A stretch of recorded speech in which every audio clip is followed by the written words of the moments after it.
देश की पहचान, आपकी शान, आपकी अपनी आवाज।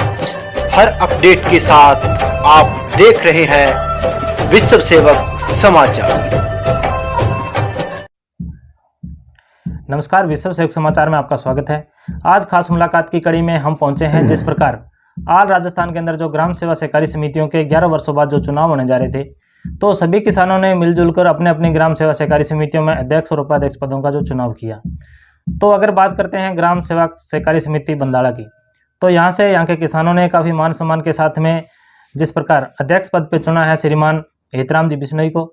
तो आज खास मुलाकात में इनसे बात करेंगे कि जिस प्रकार जो आपकी ग्राम सेवा सहकारी समिति है, इसकी मुख्य रूप से क्या क्या समस्याएं हैं और अब आप इस पद पे आए हैं तो आगे आपके इसके प्रति क्या विकास कार्य रहेंगे। तो सबसे पहले तो हेतराम जी, हमारे चैनल की तरफ से आपको बहुत बहुत बधाई हो। धन्यवाद। आपका भी हमारे गांव में स्वागत है। तो हेतराम जी, जिस प्रकार बात करते हैं, क्योंकि यहाँ के किसानों ने काफ़ी मान सम्मान के हिसाब से आपको जिस प्रकार अध्यक्ष पद का जो पदभार सौंपा है, तो किस प्रकार के आपकी से लोगों से जुड़ाव रहा, क्या राजनीतिक परिचय रहा आपका? मैं सबसे पहले तो हमारी जो क्षेत्र की ग्राम सेवा सहकारी समिति के क्षेत्र के सभी सदस्य भाइयों को, लोनियों को, मैं उनको बहुत बहुत धन्यवाद देता हूँ, आभार व्यक्त करता हूँ उनका कि उन्होंने मेरे को जो है इस पद के काबिल समझा। और मैं जो है हमेशा उनके जो भी कार्य है वो निस्वार्थ भाव से उनके करने का अथक प्रयास करूंगा जी। तो हेतराम जी, अपने बात करते हैं जिस प्रकार ग्राम सेवा सहकारी समिति की लोगों ने आपको मान सम्मान दिया और ग्राम सेवा सहकारी समिति की जो जिम्मेदारी सौंपी है, तो मुख्य रूप से आपकी जो ग्राम सेवा सहकारी समिति एक नवगठित समिति है, तो क्या समस्याएं हैं वर्तमान की स्थिति में जिसमें सुधार लाने का प्रयास करोगे आप? नहीं, हमारी जैसे सरकार की एक वो सरकार ने स्कीम या आदेश निकाल दिया कि भाई जितनी ग्राम पंचायतें हैं उतनी ही ग्राम सेवा सहकारी समितियों का रजिस्ट्रेशन हो सकता है। तो हमारी जो पहले हम ढिंगसरी के साथ थे वो लगभग 8 किलोमीटर दूर है जी। तो महिला है, कोई वृद्ध है, जो भी है 8 किलोमीटर जाना आना बड़ा मुश्किल का काम था। जी जी। तो मैंने जो है वो प्रयास किया और जितनी भी जो कागजी फॉर्मेलिटियाँ थी वो पूरी करवाई। गांव के भाइयों का भी मुझे पूरा सहयोग मिला और मैंने जो है इस नई बंदाड़ा ग्राम सेवा सहकारी समिति का गठन करवाया। जी जी। इसके लिए मैं जो है सभी अधिकारियों का आभार व्यक्त करता हूं कि उन्होंने जो है निस्वार्थ भाव से जो हमारी समिति का गठन किया। जी जी। तो ग्राम सेवा सहकारी समितियों का ये सहकारी संस्था जो है ये किसानों के लिए एक बहुत बड़ी एक इनकम का, उनकी समस्याओं का निदान करने के लिए यह है। जी जी। सहकारिता का मतलब होता है कि भी हम एक दूसरे का सहयोग करना। जी। तुम हमारे साथ, हम आपके साथ। बिल्कुल बिल्कुल। तो उसके लिए जो है किसानों को अल्पकालीन, मध्यकालीन, दीर्घकालीन जो ऋण दिए जाते हैं। जी जी।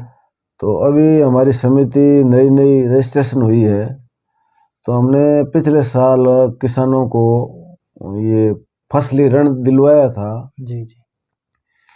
और हालांकि उनकी जो अमाउंट राशि है वो 10,000 रुपये ही थी। जी जी। लेकिन फिर भी गांव में जो किसान बैठे हैं बिजाई के टाइम में उनके जो है पैसों की और की हमेशा दिक्कत रहती है। जी जी। तो सहकारी समिति ने लगभग 235 सदस्यों को जो है ऋण दिलवाया। जी जी। और जिसमें से 50-60 लोगों ने जो बीमा करवाया था उन लोगों को बीमा भी मिला है, फसली बीमा। जी। किसी को 60,000, 70,000, 80,000 रुपये।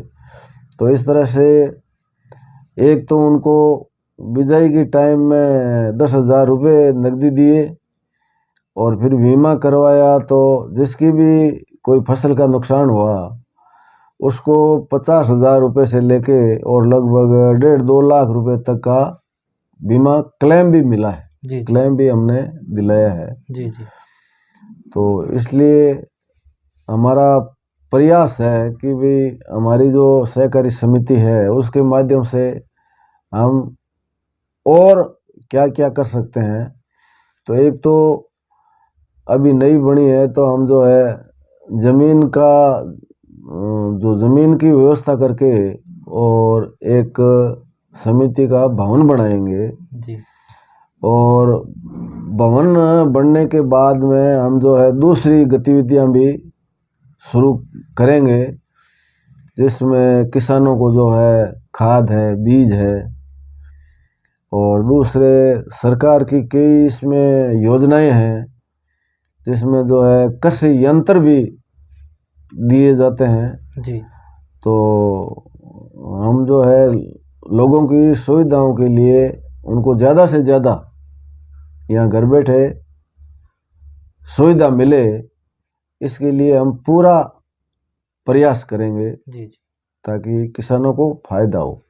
बिल्कुल, कहीं न कहीं क्योंकि जिस प्रकार अगर अपने बात करें ग्राम सेवा सहकारी समिति है, ये किसानों से रिलेटेड संस्था है हाँ जी, और आप भी एक किसान हैं, तो आप भले-भांति ये जानते हैं कि किसानों की जो सुख सुविधाओं के लिए सोसाइटी के द्वारा या जो आपकी ग्राम सेवक सहकारी समिति है इसके द्वारा किन-किन सुविधाओं का लाभ जो किसानों को दिया जा सके, तो उनका जो बेहतर से बेहतर आप लोगों तक पहुँचाने का प्रयास करोगे? बिल्कुल करेंगे।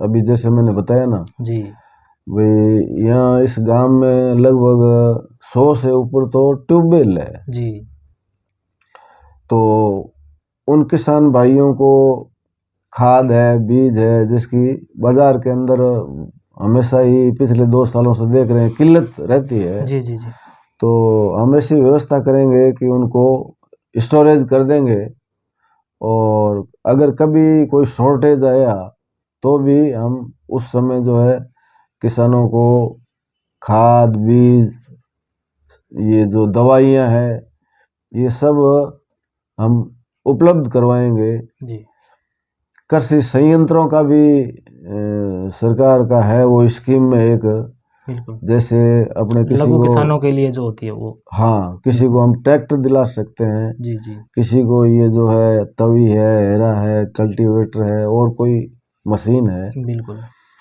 तो किसानों को जो भी किसान चाहेगा तो हम इसकी भी व्यवस्था करवाएंगे जी, जी, और हमारे किसान भाइयों को इनके माध्यम से दूसरी कोई गतिविधियां हैं जिससे हमारे गांव का, समाज का, बच्चों का विकास हो, जी, जी, तो वो प्रयास भी हम करेंगे। जी।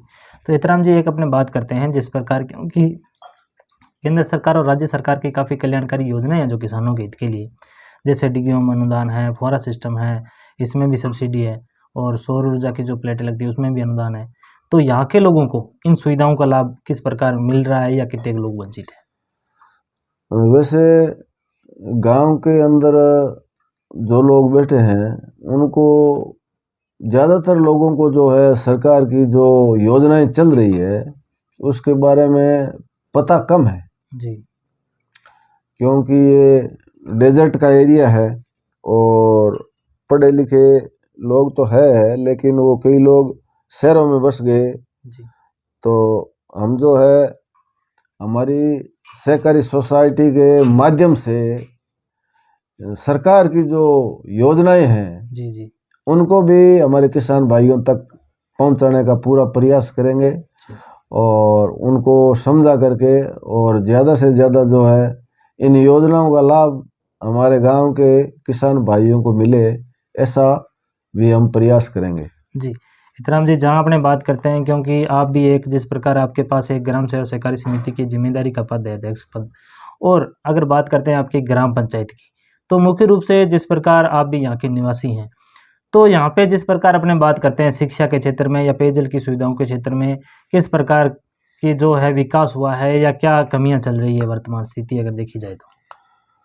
हमारे गांव में शुरू में तो एक प्राथमिक विद्यालय था। जी फिर गांव वालों के प्रयास से ही आज हमारे गांव में जो है सीनियर सेकेंडरी स्कूल है और बच्चों की संख्या भी पूरी है। जी हालांकि अभी थोड़ी स्टाफ की कमी है, जी जी तो उसके लिए मैं माननीय मंत्री बीडी कल्ला साहब से भी मिला था जी जी और हमारे जो शिक्षा विभाग के एजुकेशन के जो डायरेक्टर हैं उनसे भी अभी मैं पिछले दिनों मिलके जी और हमारे जो पद खाली पड़े हैं उनके लिए स्टाफ लगाने की जो है चर्चा की थी और माननीय जो है डायरेक्टर साहब ने हमें पूरा भरोसा दिलाया था कि आगे जो आने वाली लिस्ट है जी, उसके अंदर आपके विद्यालय में लगभग जो खाली पद है उन पदों को भर दिया जाएगा। जी जी और पानी के मामले में पहले तो हमारे गांव का नाम आता था कि भाई निपाणा गांव। जी पहले हमारे यहाँ पानी की कोई व्यवस्था थी नहीं। हम जो है यहाँ से 10 किलोमीटर दूर जा कर के और ऊंट गाड़ों पे बैल गाड़ों पे जो है पानी ला करके और अपने परिवार के सदस्यों को और पशुओं को पिलाते थे। और पशुओं को तो कभी अगर बाहर उनको ले जाके लाते तो इकांद्रा मतलब एक दिन छोड़ के एक दिन पानी पिला के और उनको लाते थे। जी बहुत ही बड़ी समस्या थी विकट। फिर एक बार लगभग 50 साल से भी ऊपर हो गए कोई ट्यूबवेल खुदा था यहाँ। जी तो उस टाइम जो है वो सिस्टम था कि भाई 500 फीट से ज़्यादा वो खोदने का सिस्टम मशीनें थी नहीं। जी जी तो लगभग 500 550 फीट वो ट्यूबवेल खोदा गया और आखिर में रिपोर्ट ये दी कि भाई आपके यहाँ पानी नहीं है। जी फिर आगे चलते चलते वर्ष 1993 में हम गांव के लोगों ने मिलके और हमने कहा भाई अपने को एक बार प्रयास और करना चाहिए। जी जी तो हम जो है वो भू सर्वेक्षण वालों के पास, कलेक्टर साहब के पास और जो पीएचडी के अधिकारी है उनको पास गए और उनको हमने निवेदन किया कि भाई आप एक प्रयास और करो और हमारे गांव में ट्यूबवेल खोदो। जी तो एक गहलोत साहब एक्शन थे, उन्होंने हमारा सहयोग किया और सरकार से वो उसकी मंजूरी दिलाई ट्यूबवेल की और वो ट्यूबवेल खुदा जी 800 फीट के लगभग खुद के उन्होंने कहा कि भाई आपके तो जो ज़मीन में जो सैंपल नमूने आ रहे हैं उसके हिसाब से पानी नहीं है। जी तो मैंने कहा साहब आप थोड़ा इसको और गहरा करो क्योंकि बार बार तो खुदना संभव नहीं है। जी जी तो हमारी वो जो है रिक्वेस्ट उन्होंने मान ली और लगभग 50 फीट जब 840 फीट खुदा तो नीचे खूब भरपूर मात्रा में पानी निकला जी जी और फिर उसको 900 950 फीट खोद के और उस ट्यूबवेल शुरू हुआ था हमारे गांव में पहला ट्यूबवेल 1993 में। जी फिर अच्छा पानी निकला उसमें। हम जो है ईश्वर को और सभी का धन्यवाद करते हैं कि भाई पीढ़ियों से जिस गांव में मतलब पानी का नाम नहीं था उस जगह जो है ईश्वर की कृपा से हमारे यहाँ ट्यूबवेल के अंदर खूब पानी जो है निकला। जी फिर धीरे धीरे कई स्कीमों के तहत हमने 4-5 ट्यूबवेल आज जो सार्वजनिक ट्यूबवेल है वो 4-5 है गांव में। जी और उसके बाद में ज़्यादा कोई गर्मी हो कोई मशीन ख़राब हो जाए तो एक अलग बात है, लेकिन हमारे गांव में उसके बाद में पानी की दिक्कतें नहीं आई। जी दिक्कतें नहीं आई और कई ढाणियाँ हैं आसपास उनको भी पाइपलाइन से जोड़ा। जी जी वहाँ भी जो बहुसंख्य के रूप में जहाँ 150 ढाणी हैं तो वहाँ भी पाइपलाइन से पेयजल पानी जो उपलब्ध पेयजल करवाएं। की उपलब्धता करवाई जाती है। जी जी बिल्कुल, यानी कि कहीं ना कहीं जिस प्रकार अपने बात करें कि विकास के तौर पे काफ़ी कुछ इन दिनों में देखा गया कि पेयजल की सुविधाएं भी मिल रही है बच्चों को, शिक्षा के क्षेत्र में भी, लेकिन अध्यापकों की कमी के कारण जो क्या है कि थोड़ी बच्चों की शिक्षा प्रभावित हो रही है। लेकिन बिल्कुल। इसके लिए भी आपने जैसे अभी मंत्री साहब से मिले हो तो उसका भी समाधान होने के बिल्कुल आसार है। हाँ, बिल्कुल आसार है। तो सर अगर बात करते हैं, आपको ग्राम सेवा सहकारी समिति की जिम्मेदारी यहाँ के लोगों ने सौंपी है, हमारे चैनल के माध्यम से यहाँ के लोगों को, यहाँ के किसानों को क्या संदेश देना चाहते हैं? मैं आपकी तरफ से तो यही संदेश देना चाहता हूँ कि ये जो है एक तरह से बैंक है। जी बैंक है तो इसके अंदर आप अपनी सुविधाएं लो और समय पर जो है वो पैसे जमा करवाना ज़रूरी है। बिना ब्याज जैसे पैसा मिलता है तो उसकी एक डेट फिक्स होती है कि भाई 31 मार्च तक अगर पैसे जमा करवाओगे तो आपको कोई ब्याज नहीं लगेगा। जी जी तो किसान को इसको अपना पर्सनल हित देखते हुए जो है समय पे पैसे जो है वो जमा करवाने चाहिए और जमा करवा करके फिर उसको वापस आप उठा लीजिए, जी जी कोई दिक्कत नहीं है। तो उनको ये है भी समय पे जो है पैसे जमा कराओ और फिर वापस उठा करके अपना काम चलाओ। बिल्कुल, यानी कि जो सुविधा दी जा रही है तो कहीं ना कहीं अगर वो समय अवधि के बाद में अगर कुछ होता है तो उसका जो ब्याज भी लगता है और किसान को उसका जो भुगतान करना पड़ता है। हाँ, तो ब्याज का भुगतान करना पड़ता है। बिल्कुल बिल्कुल। तो सर जिस प्रकार से आपने हमारे चैनल के अंदर 10 मिनट टाइम दिया, आपका बहुत बहुत धन्यवाद। धन्यवाद, आपका भी धन्यवाद। जी, तो देखते रहें विश्व सहयोग समाचार। कैमरामैन अनिल सोलंकी के साथ मैं